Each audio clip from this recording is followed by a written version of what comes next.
Resourceful Designer episode 166, Client Onboarding Part 7, The Goodbye Packet.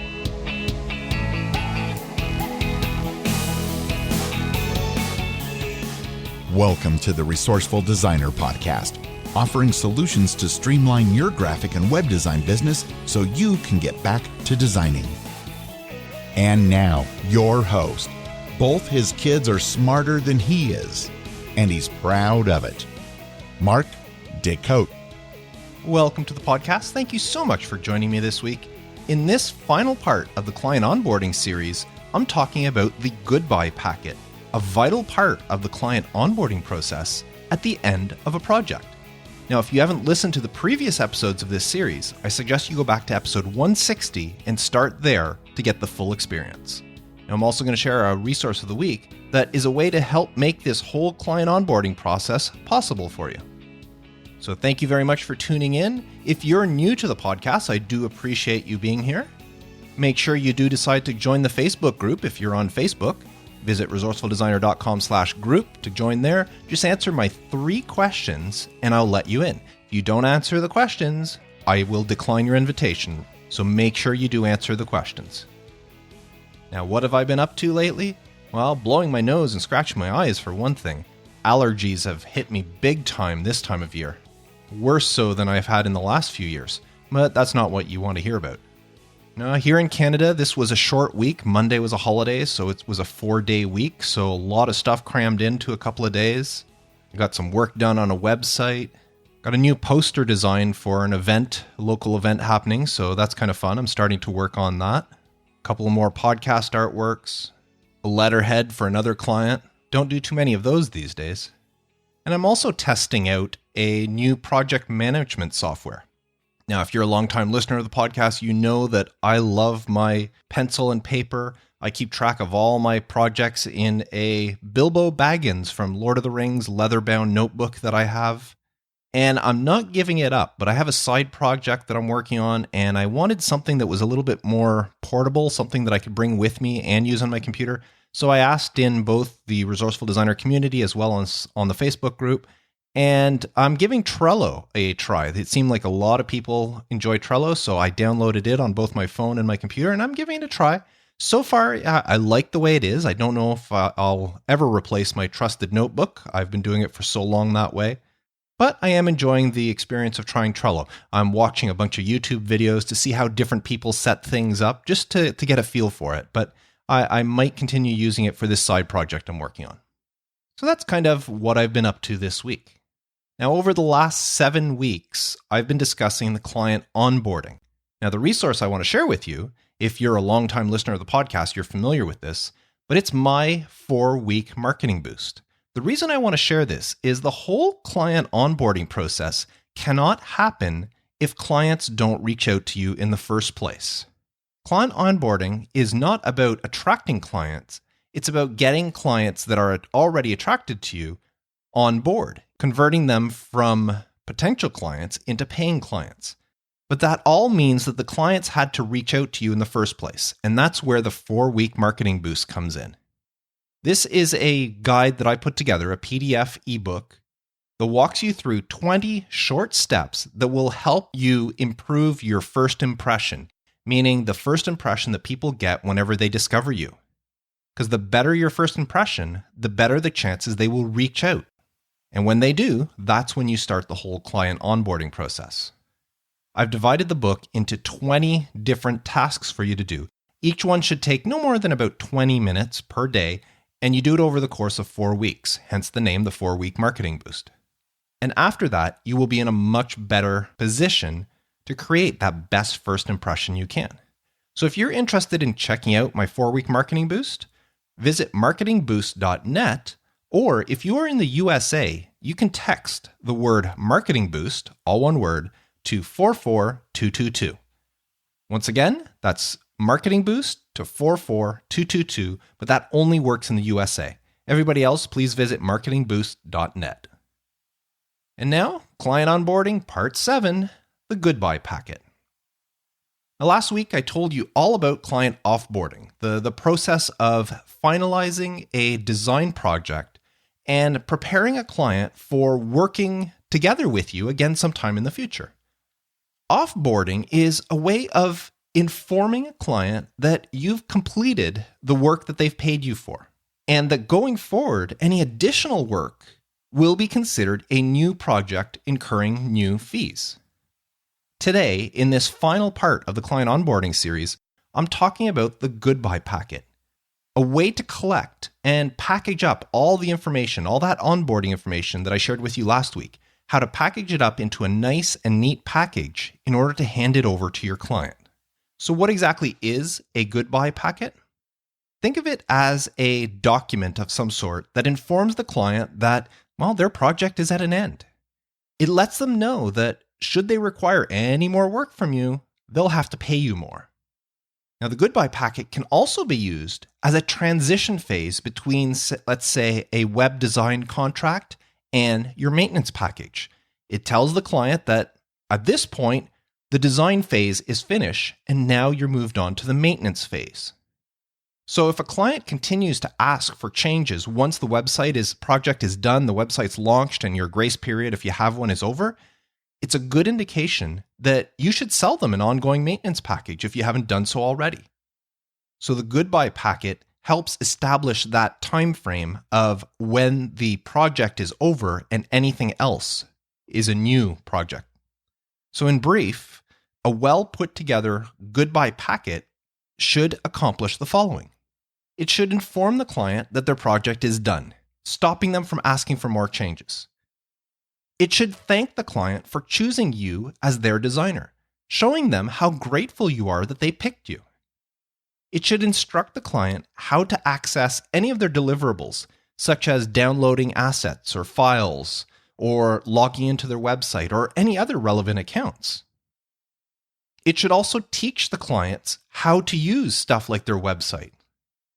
It needs to relay important details pertaining to their design project. It should also encourage the client to hire you for more work in the future, or possibly right away if you can manage it.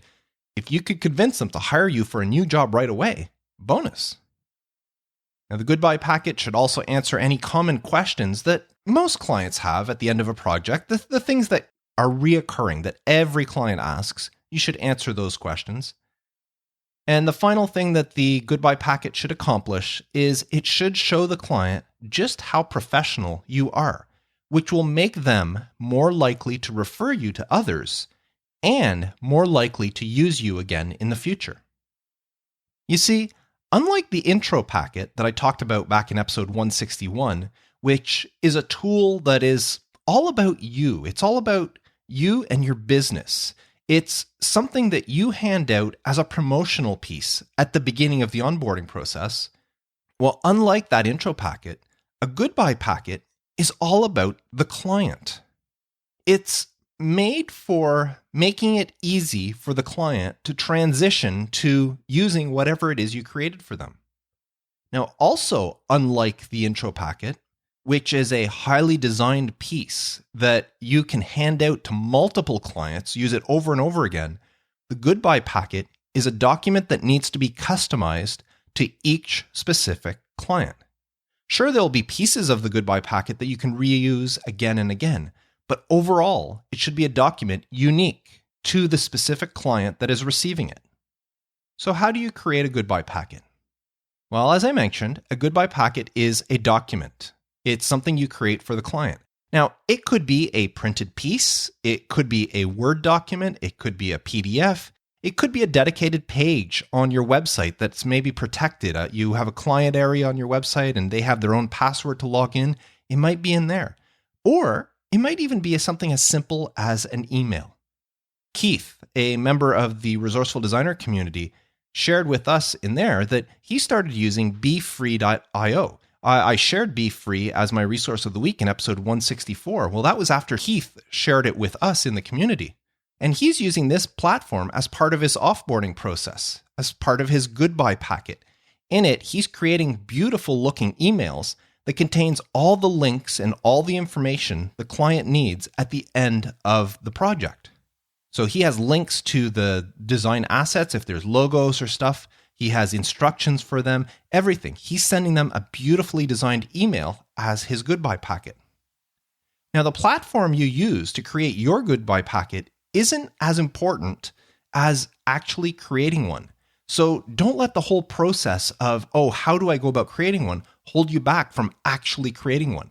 It could be as simple as a Word document or a PDF or even a well put together email that you send out. But do keep in mind that regardless of the medium you use, you should still try to make it look good. You are a designer after all. Now, even though the goodbye packet has to be customized to each client, some sections of it can be reused from one client to the other with minor changes. Stuff like, say, website login information. Yeah, the URL and the username and the passwords will change, but the overall instructions will be the same. So you can have that and just copy and paste it to the next one and just update the URL, username, and password. So it's a good idea to create a goodbye packet template that you can modify every time you need one. It'll save you time by not having to create a new one from scratch for every client. So now let's get into the nitty-gritty of what actually goes into a goodbye packet, the content itself. So the best way to think of this is as a small booklet. Now, it doesn't matter if it's a printed piece, a PDF, a web page, or an email. Imagine it as a small booklet. And your booklet will be divided up into multiple sections. Now, of course, your packet may look different than the next person's packet, but in general, here are some of the sections you may want to include. One is some sort of cover, something that indicates what it is.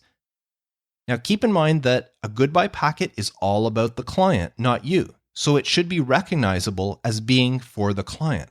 So when you're designing the cover, design it with the client's colors and branding in mind. Now, if you're using a template of some sort, create a nice looking cover that makes it easy to just swap out and put the client's logos in and maybe change some background colors and reuse the same overall idea, which is branded to the client. This is so when they get the packet, they know this is theirs. And in case they have to share it internally, everybody will know that it is theirs. The next section is the introduction. Now, this gives an overview of what information the client will find inside the goodbye packet. And it also informs them why it's important to hold on to it.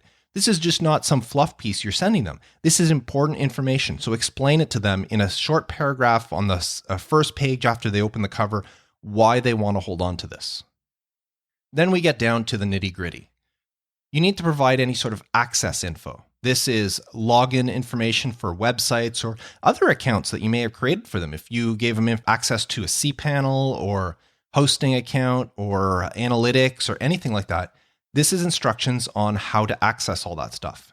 Now make sure that they know that this is information they need to keep safe, or better yet, in your intro packet, provide them with a temporary password and give them instructions on how they can change those passwords to more secure ones. Now, the next component is a quick reference or a cheat sheet, if you will. This is a section that should contain information that is pertinent to the client. Maybe it could be brand information or website information. Stuff like, what font families did you use? How many times has a client contacted you afterward and said, what font did you use on my website? I'd like to use it on a poster or something like that, or something internally. So include information like that. What font families did you use? Include color codes, either the codes or the values for hex, CMYK, Pantone, RGB. Include those in there. You may want to include stuff like image guidelines for websites. If your client will be doing some sort of blog or that, let them know what pixel dimensions the feature image should be. You can also include simple things like branding, do's and don'ts, what you can do with the logo or what they shouldn't do with the logo. Think of the quick reference section as a mini style guide. It doesn't go into as much detail as a full-blown style guide would, but it gives them pertinent information that'll help them along. After that, you need to provide some sort of tutorials, especially if it's a website. You can provide links to online resources, or you can write up instructions. I personally like to give video tutorials, so I will give a link to a video they can access. I used to do it through Dropbox. Now I use a service called Vimeo that I upload the videos, and I just provide a link to my client. And I give them a screen capture of how to access their website. Now again, templates or reusable stuff. How to log into a website, that video I can use for multiple clients. As long as I don't provide a username or password, I just tell them how to log into their website. Then I could have another one specifically targeting that client's website. But the first one on how to log in, I could use that same video over and over for all clients. So you need to provide some sort of tutorials or instructions on how they use their stuff. Now, again, this is pertaining mostly to websites. If you're supplying a poster or some other print design or that, you may not require that. Now, another component to the goodbye packet is listing your additional services. First of all, remind the client right in the packet that you are available for additional work should they need you. But you also need to remind them of all the other services you can do that they may not remember or may not be aware of. Now, you should have explained them that in your intro packet, and you would have talked to them about it during the whole process, but let them know again. If you just designed a really nice website for them, let them know that if they want their social media, their Facebook, their Twitter, their Pinterest, whatever, if they want those things to match, you can design headers for all of those things for them. Or if you just design a brand new logo for them, then you can mention that you also do business cards and letterheads, maybe rack cards or flyers or posters or trade show booths or whatever they may need. Let them know. Never presume that the client knows the other services you offer. Let them know. Now, another component of the goodbye packet is just an FAQ, frequently asked questions. Provide answers to the questions that you get asked over and over by clients. Now, this will grow over time. You'll start to know what sort of questions people ask. And again, this is a general document. You can include this for all clients. Maybe you might have to customize one or two of the questions, but generally the questions and answers are pretty much the same. And it may include stuff like the importance of upkeeping a website. So if you're providing a website to the client, let them know that they have to log in on a regular basis and update the WordPress, the theme, the plugins. This is another great way to get them to hire you for maintenance if you haven't done so already. But if they said they didn't need to, then inform them again of their duty in maintaining the website, keeping it safe and secure. Another great question to answer before you even get asked is, what are all these different file formats? If you provide a logo to a client in all sorts of different file formats, they may not know what they're good for. So explain to them in here, what's the difference between RGB and CMYK? When should an EPS file be used, or an AI file, or a PNG, or a JPEG? Providing answers to these common questions will save you from having to answer the phone or an email later down the road when the client thinks of them. So whatever questions that you normally get asked, answer them in your goodbye packet. Then finally, the packet should have some sort of conclusion. End your packet by thanking the client for hiring you, and let them know that you are available for them again, should they require your services. And don't forget to ask them for testimonials. They are very valuable, especially if you're going to do some sort of case study or showcase on your website or in your portfolio. So in your goodbye packet, make sure you ask for testimonials. So those are the components that go in. Now, as I said, yours may differ. You may have some additional things, or you may not use all of these things. But regardless, you should have a goodbye packet that you give at the end of every project. Now, you may be asking, well, why should I dress this up and make a big do out of it? Why not just send a simple email with these things? It's all about exceeding clients' expectations. I've mentioned at the beginning of this series or throughout this series, a key part of building a long-lasting relationship with a client is to not only meet their expectations, but exceed those expectations. A goodbye packet is a very simple extra step that most businesses don't even think of. They don't provide. But your client will notice it and they will appreciate it, which means that they will be more inclined to spread the word about you, about the great services you offer, and there's less chance that they will go looking for somebody else in the future should they need design services. Think of all the businesses that follow up after the fact, after a purchase. Don't you appreciate them just a little bit more? I know I do. So the goodbye packet is a great way to mark the finish of a project. It minimizes the unending revisions and changes that clients bring to you. It reduces the amount of questions that you get asked. And finally, and most importantly, It sets your client up on the right road to success with whatever design you provided them. So what are you waiting for? If you don't already have one, get working on your goodbye packet as soon as possible. So that is the end of my client onboarding series. What did you think of it? Did you enjoy the series? Did you think it went on too long? Did you get bored? Or was it really valuable information to you? I would love to know. Please visit resourcefuldesigner.com/episode 166 and leave a comment for me. Let me know, do you have a goodbye packet? And are you using the whole client onboarding and offboarding that I've talked about? I'd love to know if what I'm talking about here is making a difference. So that's it for this week's episode and this series. For the first time in 2 months, I don't know what next week's episode is going to be about. I've got a bunch of topics I can choose from, but now that I'm no longer working on this series, I can pick and choose whichever one suits my fancy. So stay tuned. Join me next week. The easiest way to make sure you don't miss an episode is to subscribe to the podcast wherever you listen to podcasts, including on Spotify, iHeartRadio. You can also download the apps through the iOS App Store or the Android App Store.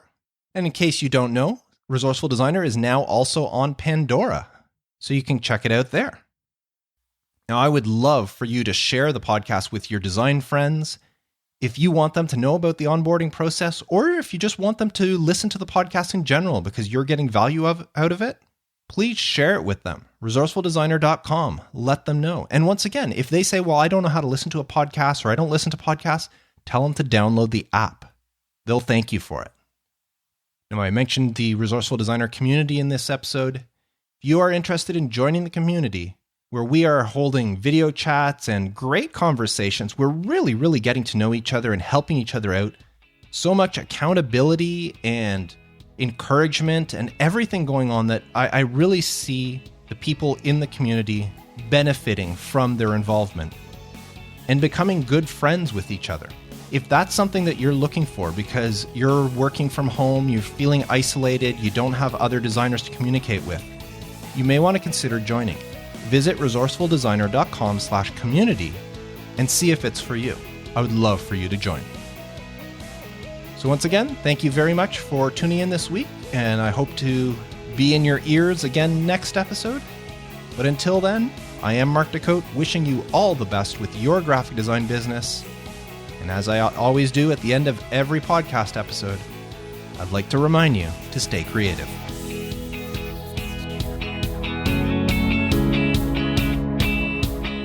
Thanks for listening to the Resourceful Designer Podcast at resourcefuldesigner.com.